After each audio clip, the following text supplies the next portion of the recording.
The Daily Debrief. R&B artist R. Kelly is a no-show at an Illinois court appearance. Find out what the judge is doing next. And new details about the death of millionaire pedophile Jeffrey Epstein. Was it suicide or something else? Plus, two verdicts in murder trials. The first involving the so-called Hollywood Ripper, accused of preying on young women in 2 states. The other involving a man who admitted to killing his neighbor over a noise dispute. The Daily Debrief recaps the nation's biggest court cases. It's Thursday, August 15th.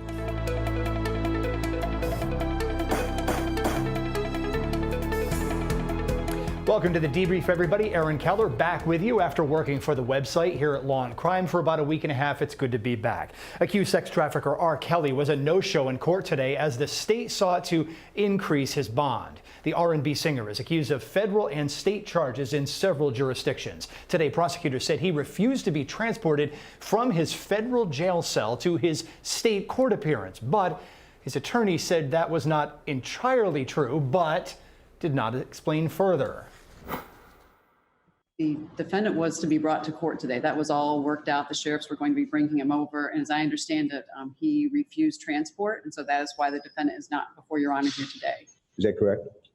Not 100%, Judge, but I don't want to discuss matters that I've discussed with the U.S. Marshal Service out in open court. Suffice it to say that the Marshal Service says that moving Mr. Kelly is a large undertaking. Well, Mr. Kelly's not here. I'm going to enter and continue this. He has to be here. All right. First of all, there's due process issues that the court deals with regarding him, and he has to be here as far as those issues are concerned. He's in custody. We have sheriffs here. If there's any issue regarding, some inability to bring him here, they better come in and tell me what it is. Cook County prosecutors say discovery in their cases is about 90% complete. Defense attorney Steve Greenberg updated the judge on the status of discovery in each of R. Kelly's other open cases. With the case in Chicago Federal Court, we were tendered somewhere between 30 and 40 CDs of material. Now, some of those CDs are just simply a 3-minute interview on a TV show or something like that. It's not that big of a volume, but I'm sure they'll have more. As far as the discovery in the New York case, there was a lot of negotiation about the protective order. That was signed by the judge, I believe, yesterday. That indictment essentially says that R. Kelly, the brand, was a RICO enterprise from the start of his singing career to the present time. And under the RICO law, that would involve everything he's done as R. Kelly. It's not yet known which of R. Kelly's many cases will go to trial first. The attorneys and the judge in this Illinois state case try to iron that out.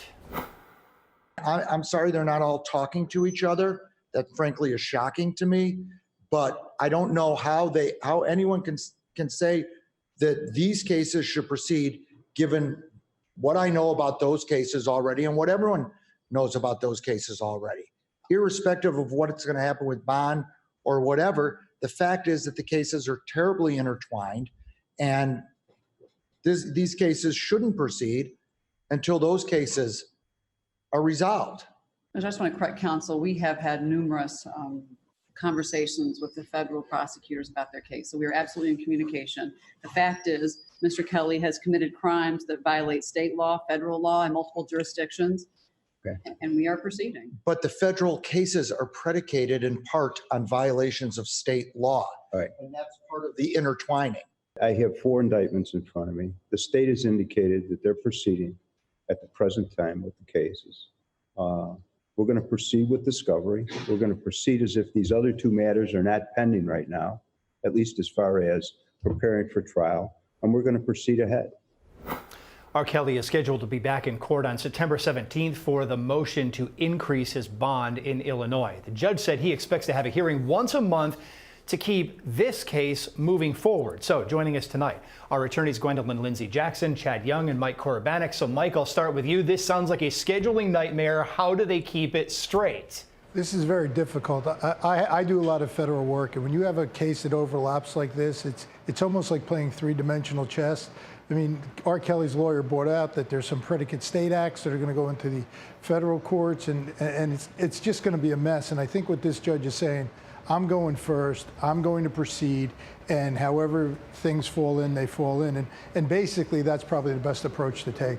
Glenda and Lindsay Jackson, I agree with Mike on that. Do you as well? I mean, if the federal case is built on the state cases, then the state case ought to go first. And look, this one was filed first. Yeah, I agree with Mike, but I think what the defense attorney is doing is they're taking the strategy of slow down this avalanche of state charges, federal charges, all types of charges, and there are possibly additional charges in different states. I hear rumors of Georgia, that he might be charged criminally in Georgia. So from a strategy standpoint, you want to slow it down so you can evaluate the case and provide an adequate defense. And that's what he's doing. Exactly. Look, I mean, the defense has to do the defense's job here. Let's talk about the effects of the publicity. Chad Young, when you start piling this many accusations around, does defense need to worry about mitigating that? Is the defense worried about multiple charges, just dealing with the same alleged conduct? That's got to be its own mess, too. Well, absolutely. It's got to be a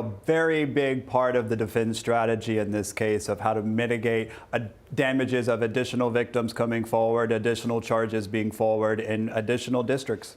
Exactly. We're going to move along now. Rap artist A$AP Rocky reacting to his conviction without additional jail time in Sweden this week. On Twitter, Rocky said, "I am, of course, disappointed by today's verdict."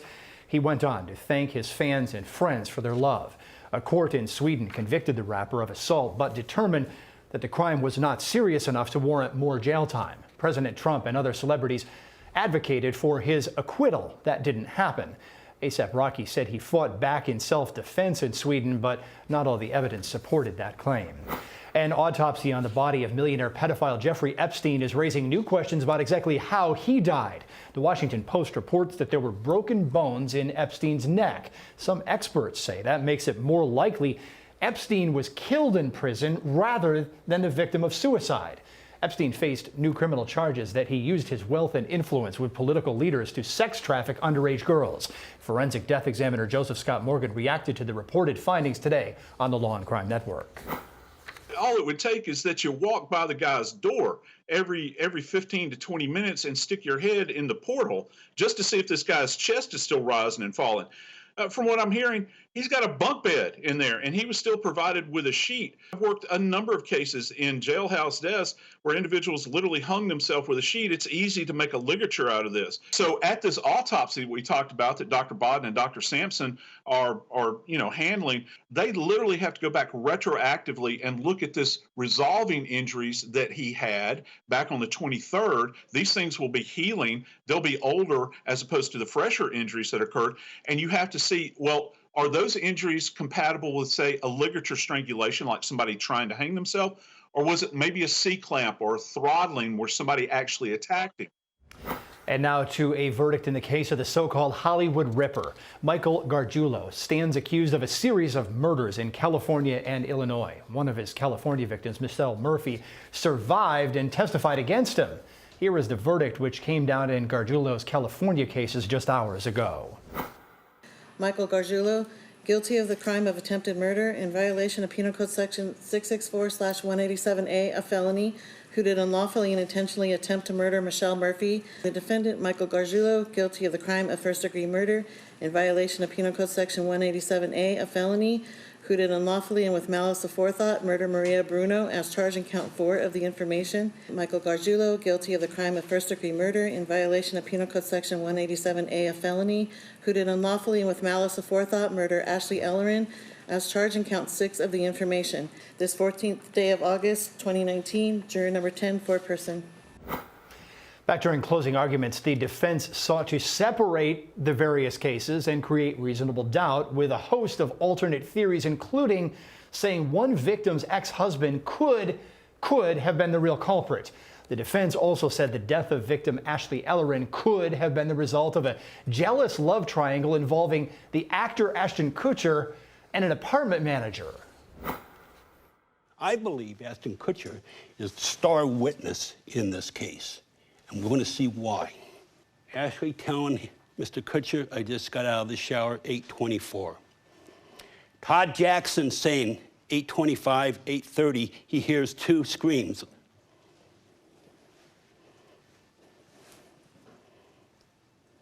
Who do you think the next important witness is? Mark Durbin. And I'll tell you why. This guy, Mark Durbin, says he went over there about 7 p.m. with the intent to have sex. He says he was there for about an hour and a half before he left to go down to the Bonita Apartments. He says he was there when Ashley was showering, as I mentioned. He was there when she got the phone call. Mr. Kutcher, well, you know what? He's also there when Todd Jackson hears the screams coming from the yellow house. Look at the time.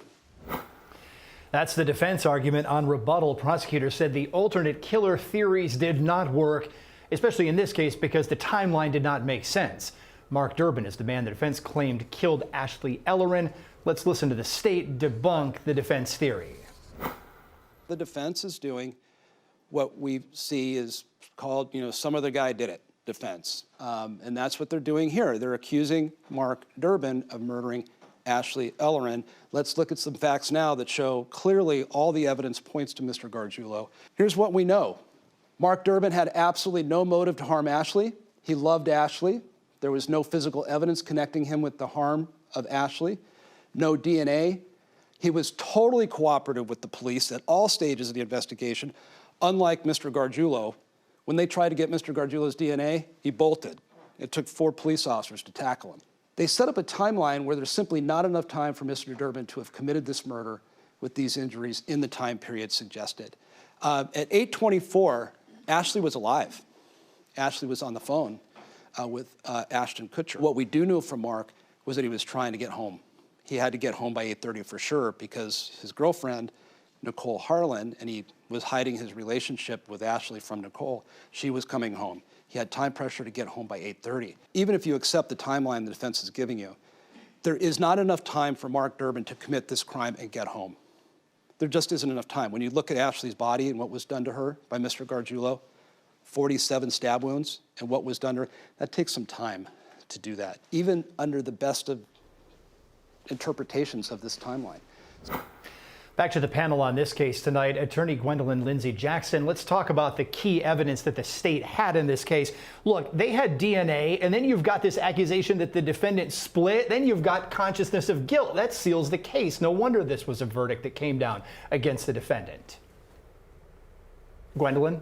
Well, I think that in this particular case, especially with the victim that we were just talking about, the ex-husband, he didn't have enough time to commit the murder. We're talking about 6 minutes. She was alive at 8:24. He had pressure to get home by 8:30. That's 6 minutes. The last victim we were discussing had 45 or 47 stab wounds. So that just undercut that particular assertion.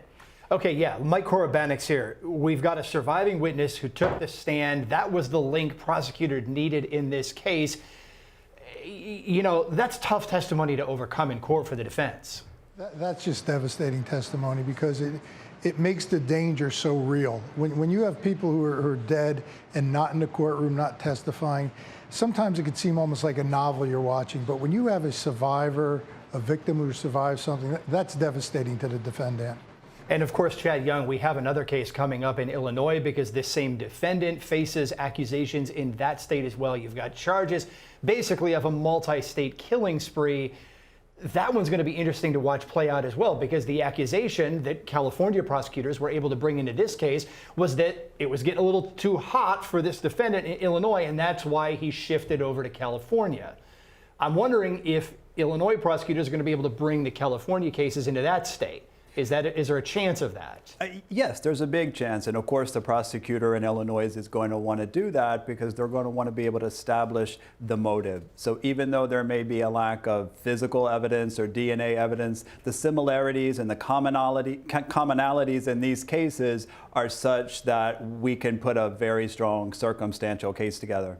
And Mike Korobanix, I always get nervous when we start adding up all these cases against defendants, because the more charges a defendant faces, the more likely the state is to have a conviction. And sometimes we watch prosecutors try to tie things together that aren't really that closely related. But under the rules of evidence, if there's a common scheme or a plan, prosecutors can do it.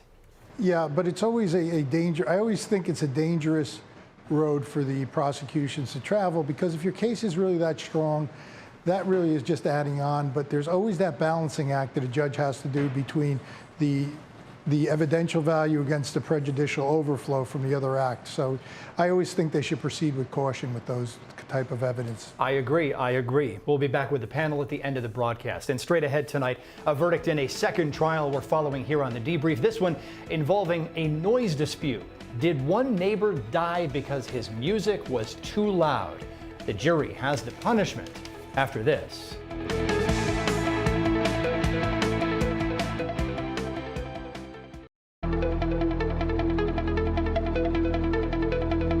Welcome back to the Debrief, everybody. A Florida jury deliberating for only 45 minutes in the case of a man who admitted killing his neighbor in broad daylight over a noise dispute.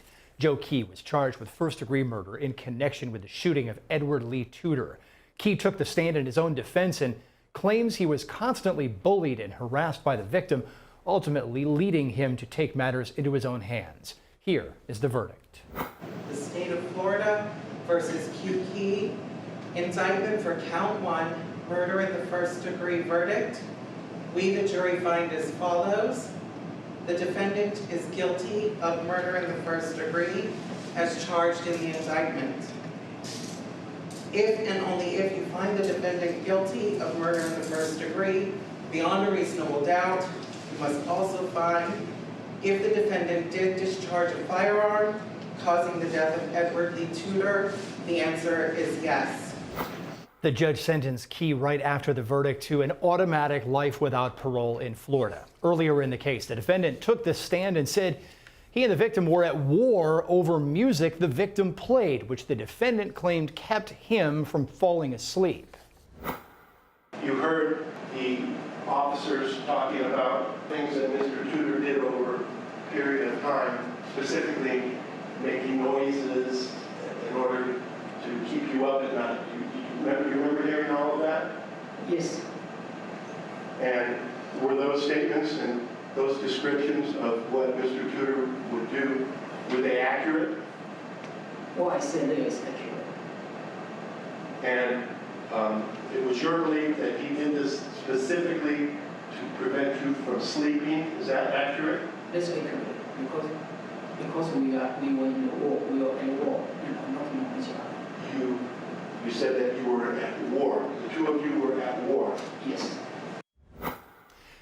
Then Key got to the heart of his defense and claimed the killing of Tudor was not premeditated. You've heard the word premeditation before, haven't you? Yes. Do you know what that word means? Yes. What do you think that word means? It means plan or plan ahead. And is it your position that when you killed Mr. Tudor that it was not premeditated? Is that your position? Yes, thank you. Why do you say that your shooting of Mr. Tudor was not premeditated? Because I was not have no any plan trying to kill someone that day, and it's just that every night, we are war knocking on each other. You recall that on the morning of January 23rd, you went to have your will or notarized, right? And that was not part of your plan to kill Mr. Tudor and your will? No. Because usually I sleep until lunchtime, try to sleep until lunchtime, and then I woke up, and then I microwave oven and put it there and cool, and I went back to sleep until 3, 4 o'clock. I woke up again. During closing arguments, the prosecution focused on premeditation, saying premeditation, of course, doesn't necessarily need to take days. This can happen in the blink of an eye. And you may recall I used the example of baseball. There was a gentleman who was very knowledgeable about baseball, 60.5 feet. And the amount of time it takes that ball to get from the pitcher's mound to home plate at people who are throwing the ball slower than the pros is less than half a second. The amount of time, or the time you have to reflect on that decision is ample. Now, in this case, we have months of reflection, months of consideration, and ultimately, when he goes over there, armed with 2 firearms, enters the unlocked door to surprise Edward Lee Tudor, he has decided and reflected and made the decision he is going to kill Edward Lee Tudor. That's the winning argument right there. Now, back during this case, the defendant wrote a letter to the judge requesting the death penalty. He said, "I'll plead no contest to the first-degree premeditated murder charge with a death sentence. I used a 9mm with the intent to kill, not just wound. Death sentence is a win-win for every side involved with this case." Now, despite that letter, the prosecution did not press forward with a request for the death penalty. So let's go back to the panel tonight. Gwendolyn Lindsay Jackson, is the failure to honor that request from the defendant himself simply an attempt to seek the harshest possible punishment, or is it possibly driven from a fear by prosecutors to avoid a messy appeal, which would likely involve mental health issues? Well, I mean, if I were the prosecutor, why go through that? Why put the situation in jeopardy where you're going to have all these appeals? And then also, why give this defendant what he wants? He wants to end it. He doesn't want to spend time in jail. Yeah, so possibly both sides of the coin there. So, Chad, let me ask you this one. When a defendant gets up there and says, "We were at war," that's not a good look. And oftentimes it's those one or two words that seal a case like this for the state. The prosecutor must have been thanking him in their chairs for saying that. Yes, and there was no evidence that anyone else but the defendant knew that this war was going on. I think the jury had an easy job in this case. He showed up at the victim's house with 2 weapons in his pocket. Yeah, premeditation here. Mike Korobanix, you're listening to this from the newsroom. I think there was premeditation. I think the jury got it right. What do you think? Absolutely. This was really just a very formal plea of guilty that took a few days. I still don't know why the state didn't accept his plea and then just not recommend a death sentence at time of sentencing. I think they would have saved a lot of time and money for the people of Florida. Yeah, you never know. I mean, sometimes there's a lot going on behind the scenes that leads to these cases going to trial. Mike Korobanix, thanks for listening in with us tonight from out there. I'll bring you in front of the desk, Mike. I don't want you to feel like you're the least among us here. We'll be back here on the Debrief tomorrow at 5 o'clock, of course, on the Law and Crime Network. Thanks to the panel. Live trial coverage starts at 9 a.m. We'll see you then.